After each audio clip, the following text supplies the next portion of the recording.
ഒരു കുട്ടിയെ സ്കൂളിൽ നിന്ന് പുറത്താക്കി. സ്കൂളിൽ കഴിഞ്ഞ 10 ദിവസമായി കയറ്റുന്നില്ല. ഇത് സമാനമായ ഒരു സംഭവം നടന്ന ആന്ധ്രാപ്രദേശിൽ നിന്ന് എടുത്ത ഫോട്ടോ ആണ്.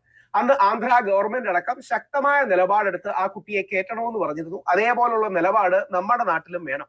യഥാർത്ഥത്തിൽ ഈ തീവ്ര ഹിന്ദുത്വവാദികളടക്കം ഈ മോളെ, അതായത് ശ്രീ അനസിന്റെ മകളെ സെന്റ് റീറ്റ സ്കൂളിൽ ഈ പ്രശ്നം ഉണ്ടായപ്പോ എത്രമാത്രം മോശമായിട്ടാണ് അധിക്ഷേപിച്ചത്, ആക്രമിച്ചത്, സാമൂഹ്യ മാധ്യമങ്ങളിൽ വേട്ടയാടിയത് എന്ന് നമുക്കറിയാം. യഥാർത്ഥത്തിൽ നമ്മൾ ഓർക്കേണ്ട കാര്യം, നമ്മളെ ദൈവം ബഹുസ്വരതയുടെ പാഠം പഠിപ്പിക്കുകയാണ്. ആ ദൈവത്തെ വ്യത്യസ്ത പേര് നമ്മൾ വിളിക്കുമായിരിക്കും. ഞാൻ അയ്യപ്പനെന്നും, വേറൊരാൾ അള്ളാഹു എന്നും, വേറൊരാള് യേശു ക്രിസ്തു എന്നോ കർത്താവെന്നോ വിളിക്കുമായിരിക്കും. പക്ഷെ യഥാർത്ഥത്തിൽ ദൈവം നമ്മളെ, വിശിഷ്യ ഹിന്ദുക്കളെ, വിശാല അർത്ഥത്തിൽ മലയാളികളെ, ഇന്ത്യക്കാരെ ആ ബഹുസ്വരതയുടെ പാഠം പഠിപ്പിക്കുകയാണ്.